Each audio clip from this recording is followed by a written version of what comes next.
Hey everyone, Sean here with BlueRidgeSilverhound, and welcome back to another edition of the Pocket Change Market Report, this time for May 3rd, 2023. I want to thank each and every single one of you for tuning in today to check out some of the most amazing, most relevant, coins that you can find in circulation. There's really no other way to describe it.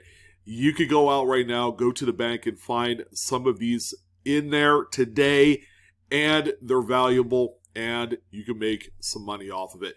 Another way that you could take advantage of some of these errors and varieties that are floating around there in the world today is to go to your local coin shop or show and cherry pick them. Coin dealers, they generally don't care too much about errors and varieties. They like to deal in things that are easiest for them to sell, precious metals, type coins, things like that.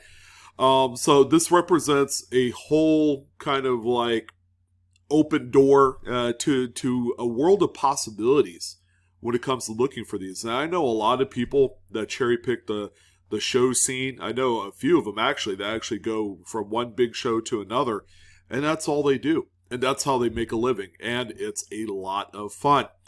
So a few things to get out of the way before we jump in. The coins that we're going to talk about today are generally better sold online. All right. So again, the coin dealers, they may not care about things like this. So if you waltzed into a coin shop to try and sell these, you may not get anything for it. Where the real world is for these type of coins is going to be online, where you have this greater depth of an audience and collectors that want things like die breaks and doubled dies and various other anomalies like that. So keep that in mind. Another thing as well, we don't talk about graded coins. And the big reason why is that grading an error or a variety will cost way too much money, especially if you're in the business of reselling these things. So I want you guys to keep that in mind. Spend $30 to $60 to attribute these, and you're going to end up losing money, especially when the coins have a forward value of $25 to $50 to begin with. It's really not going to enhance the value of the coin that much, if any. And then finally, all of the images that you see here today are original to the seller's listings. Okay, so you're going to get the best and the worst photos coming from all of these listings. It'll help you realize how far low that bar is set. And it's not going to take much for you guys to actually turn this into a little side hustle, all right, which is great. You can make an extra $500 a month, $1,000 a month, whatever you want to do. You have the ability to do that by doing these and finding some of these coins. All right, so a quick little thing that I wanted to talk about like I normally do. We do have a coin auction on the platform Whatnot for BlueRidgeSilverhound. It's going to be the Friday U.S. Type and World Coin Auction. It's going to be going on at Friday, May 5th, 5 p.m. Pacific Standard Time, 8 p.m. Eastern. If I don't get the preview video on the coins offered today, that will happen tomorrow sometime, which is Thursday, May 4th. So I hope to see you guys there.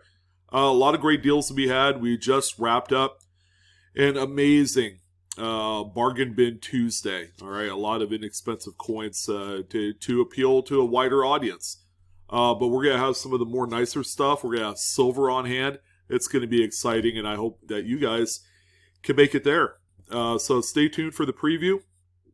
If you're joining up for the first time, I do have a referral link down below in the description box, and it'll also be pinned in the comment section. You could sign up, claim $15, courtesy of yours truly, and use it on your first purchase. All right, I've had a lot of people sign up. Hundreds of people have signed up under me and have taken advantage of that. So come check things out. And if not for nothing, just come by and say hello. All right, that's going to go ahead and do it for the Whatnot kind of notification there. So let's go ahead and dive right into what we have. Starting out with this gem, pretty cool. I mean, the serial number is kind of neat. I just noticed it right now. 8,000, 8,007. I mean, shoot, that's pretty special. Some will see that as a trinary. Others will see it as 5 of a kind zeros, and then you have 2 of the more I guess, luckier numbers in there as well, 8s and 7s. But this is a 1969D $1 bill. Okay, but however, this note here is on the list because of the sheet shift. You can see just how crooked this is. It looks miscut and kind of angular, which is kind of crazy. But if you look at the overprint, that's actually centered onto the note. When we look at the back, yeah, it's pretty decent. I mean, it's a little bit off center, but that's within tolerances for the BEP. But if you do come across something like this and it's pretty wonky and it catches your eye, pull it aside. It's worth way more than $1. This one ended up selling for $40, which is not bad considering the note does show a lot of circulation wear. So again, grade still plays a little bit of a role here when it comes to the value of these notes. If this thing was crisp uncirculated, probably would be worth about $100 or more. The next one that we have here looks like a double struck coin, but more appropriately, what this is called is a saddle strike, where the coin is in between two striking chambers and it strikes two completely off-center strikes on there. Wild and crazy. It's unfortunate that we don't see an actual full date to know what it is. Collectors like that sort of thing, and they like these, anyways, but having a full date would turn this thing into quite the monster. So this one ended up selling for $140.25. Again, you can take this and grade it all you want. It's still going to be worth around $150. It's not going to change too much because it's a little bit more modern nickel, and it doesn't have a readable date, which could be a little bit of a deal killer for certain collectors. Nothing too crazy here, just a 1991 P, a Philadelphia minted Washington quarter with a single rim clip right there about K8 to K9, right next to the motto. There is a little bit of Blakesley effect, but it's also worth mentioning there's also a little bit of rim damage right here as well. Which, again, collectors can be a little indifferent about that because it's a mint error. So, it is here, and it did sell for $16.49. Rim clips are generally some of the easier to find mint errors out there. So, again, it's the most affordable, but at the same time, if you don't want it or it doesn't fit your collection, or if you're looking to make some money because you did find it, just go ahead and resell it and make yourself $10 to $20 on these.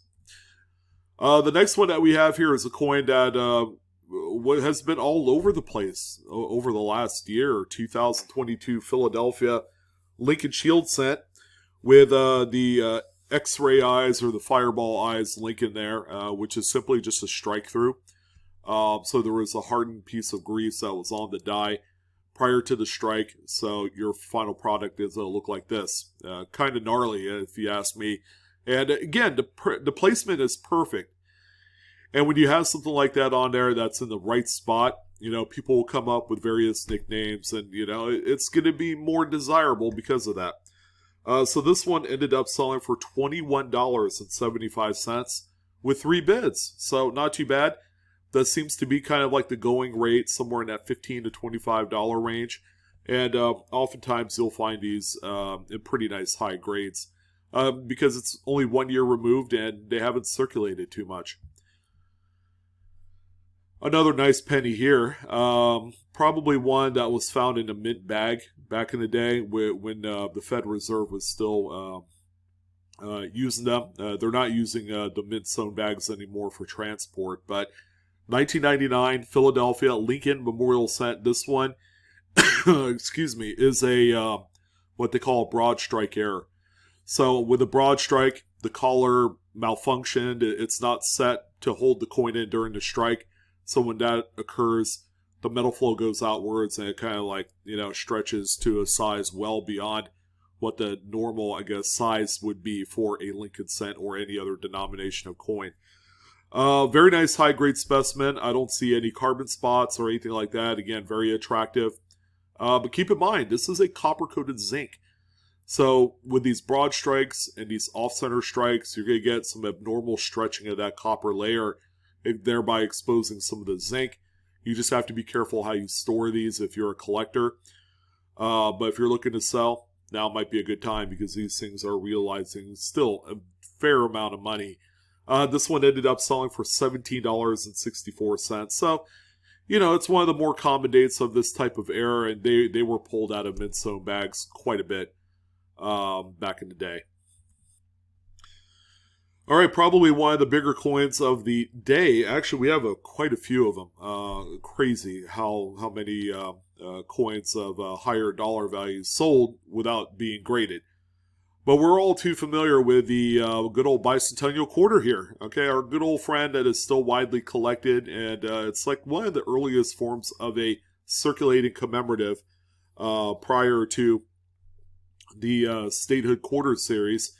So yeah, this one has a lot of appeal, and this is a Denver Mint coin, but you can really strike it rich if you found the FS 101 doubled die obverse. So a lot of your strongest doubling is going to be on the word Liberty. You can see a fair amount of splits and notches all throughout on every single letter of Liberty.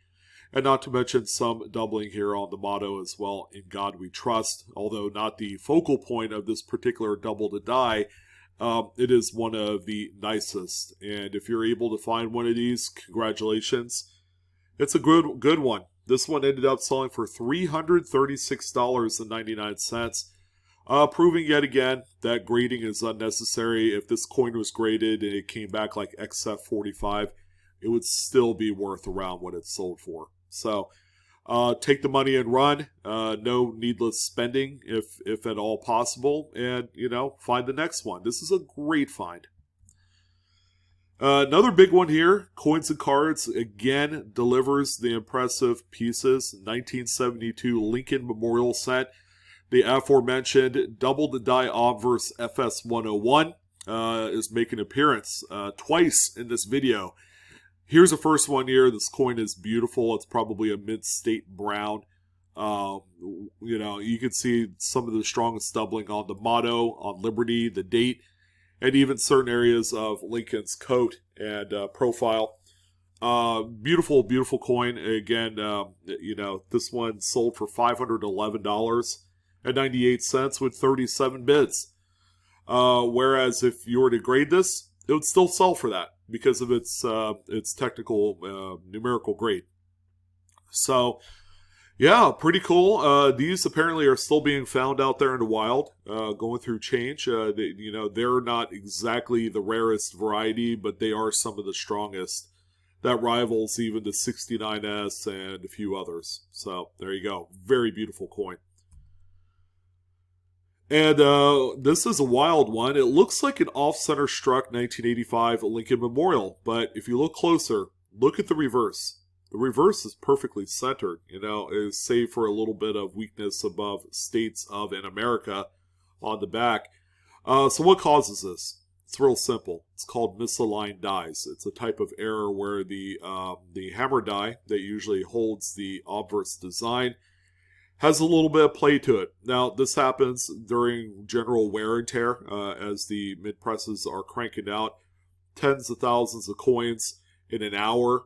Obviously, like any other motorized implement, the things are going to go through some wear and tear.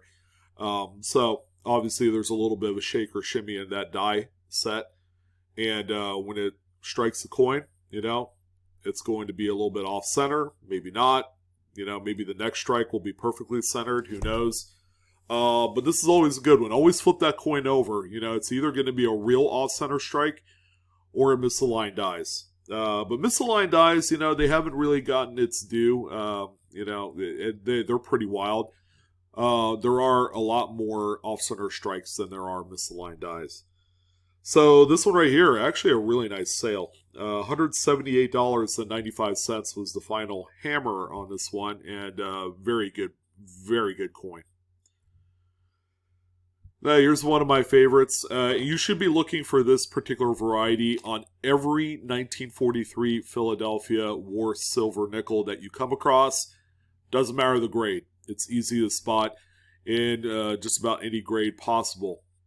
Except for one that's very corroded and kind of hard to make out what it is to begin with.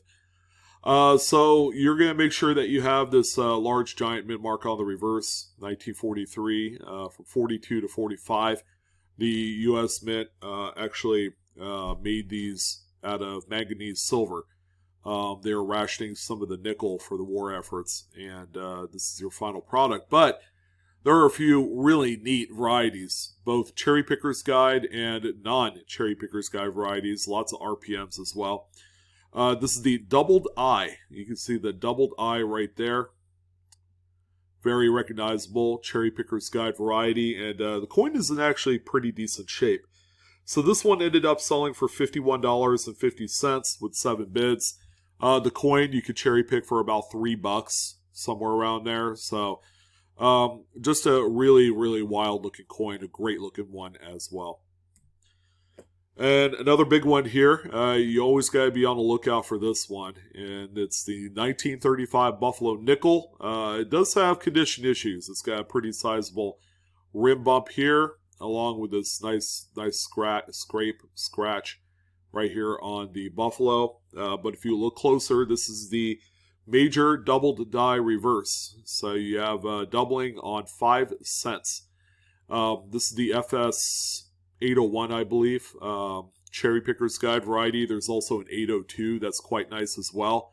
That affects more of the other areas of the reverse. But great looking coin. Again, very valuable here. This one sold for $47 with 18 bids. So make sure you're not overlooking these and you're looking at every 35 reverse that you can. Now here's our other big dog, 1972 FS101 doubled die obverse. Man, I mean, the pictures don't need to be in that great a shape, but you would know exactly what it is. You know, again, Liberty, the motto, the date, you know, it's some of the strongest doubling that you will find on any coin today. This particular one right here ended up selling for $369 as a buy it now. So spectacular. I mean, really wild. I've owned one of these, and it's not in my collection anymore, so I might be looking to add another here in the near future. So again, these things are constantly going up in value, and they're pretty safe. They're a safe investment coin if you wanted one.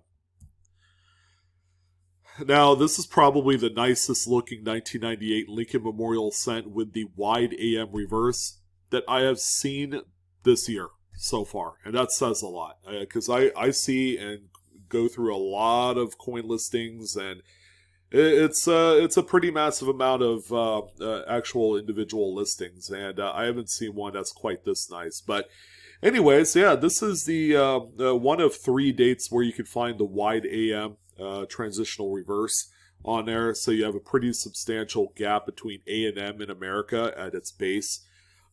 Great coin. Again, this one right here sold for $35, and if it grades high enough, you know, it'll be worth a lot more than that. And that's probably the only reason why I would even bring up grading, is if the coin had a shot whatsoever of grading like 67 and higher, I'd figure why not just go for it, right? Because if it came back at that grade, it's going to be worth hundreds of dollars, and you'll end up making lots of ground that way. There were too many lots in the last 12 to 24 hours, but let's go ahead and talk about this one. It's a lot of 15 off-center struck coins from Lincoln cents to dime. 1 dime in there. So, you know, the lot did sell for a pretty hefty amount of cash. This one ended up at $139.50 with 16 bids, which puts it around $9 a piece. However, you have to be careful. There's only, from what I could see, like 2 of the coins, 3 maybe, with actual full readable dates. And the readable dates is where you're going to, you know, kind of make your money on these. So from what I could see, there's like a 1965 maybe, something right here, the 1977 Denver, and then a 1975D as well. So there's 3 out of the 15 that have a readable date. This 1960s example here is pretty rough looking. But for the most part, a lot of the coins have stains and, you know, kind of corrosion on there. Again, do your math. Ideally, you want to try and double up your money at the minimum, especially when you're dealing with a much bigger lot like this. If you can't realize $300 for it, it's not worth buying. So, things like this coin here, you're going to have to disqualify from the list, because of its condition. You might be able to get $10 out of that one. I also did see that there's another full readable date on this one. It's like a 1980 something.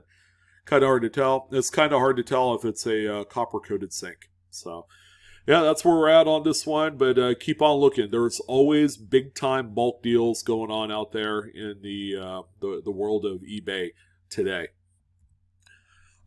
Impressive. Man, we have two absolutely amazing double-struck coins.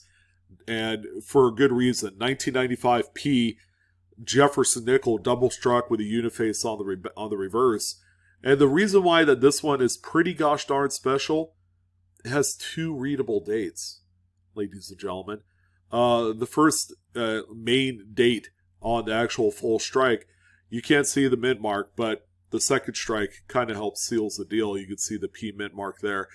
Something like this, again, you can obtain these really easily raw. I don't know easily, but whenever one comes out in the marketplace, is a pretty good shot at finding one. But this one right here ended up selling for $41 with 13 bids. And these are widely collectible and they're very, very easy to sell. So if you did come across these and a coin dealer has it for too cheap, you can pick it up and resell it or add something pretty awesome to your collection. I think one of these is almost a necessity in just about any era collection. And here's the other just incredible double struck, 1968D. Not a date that you normally see stuff like this, but a really wild, very beautiful coin. This one, by the way, sold for $300. Is it worth it? I think it is. It's going to be worth it to the person that's looking for something like this. And much like the off-center struck coins that people collect by date, people actually, crazily enough, collect these double struck coins like this by date as well. So this one here that shows double date, double mint mark, and it's impressive. It's a very attractive double struck layout on there. This thing is hot, boys and girls, very hot. So $300 for this one, great looking coin. My only criticism here is that the seller didn't put a reverse picture on their listing. But anyways, we do know what this is. It's a 1975 Lincoln Memorial with a cut die break on the obverse right on top of Lincoln's head, covering some of the motto there. So the piece of the die had cracked and fallen out, just again, due to wear and tear in that process. So this one right here sold for $30.25 with 10 bids. And equally impressive. Man, I'm telling you, these are coins that we normally see in graded holders. It's just wild how many of these new things have been emerging out in the marketplace. But this is a really tough 1923S Buffalo nickel. Now, the coin admittedly does have a few little pits and scratches here on the obverse. Not too wild and crazy about that, but still, it's a rarity. It's off-center by about 10%. And we have a coin that sold for $233.50 with 12 bids. And our good old Tuskegee Airmen Burning Building Strike Through makes again another appearance. We've seen quite a few of these sell in the last few months. Turns out I think there was a collector that was looking to pick up a number of them. And, they ended up paying full market for a lot of them. So pretty nice.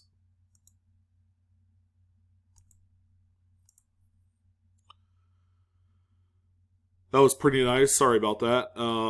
But yeah, in any event, another good-looking piece right here. Very high grade, and you can see the strike through, which again, they call this a field-restricted strike through on the coin. Where the feeder finger makes contact with that reverse die and pushes around just a little bit of grease that's on the tip of that thing. So this one sold for $46.25 with 15 bids.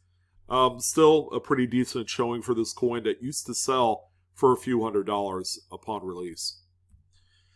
And this one's pretty cool. $1 silver certificate, 1935E is the date. Always good to find and see some of these older notes on here. But check out the back print. So that sheet was a little bit off kilter. All right, so it was a grossly misaligned sheet prior to the print of the back print, which is the first print, by the way. This one sold for $79.95. Could have sold for a lot more, but again, the condition of the note plays a huge factor in this. 1910 Liberty V nickel. Check out the detached lamination on the reverse. I mean, this thing's cool too. A lot of good stuff this week. Yeah, you can find these on Liberty nickels and Buffaloes. If you look hard enough and go to many shops and look through many collections, you can actually find stuff like this.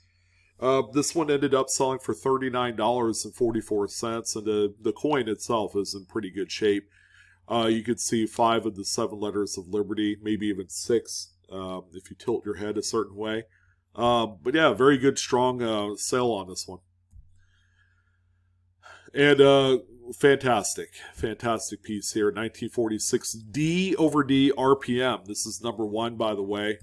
Check out the secondary punched Denver mid-mark, which is south of the primary. Always a good one. Now, these are easier to see on mint-state coins, and ironically, they're worth the most as well. This one sold for $30.90. So, again, RPMs are out there, and people love hunting these, and they like collecting them as well. So, if you do come across them, just know that they're worth quite a bit in today's market.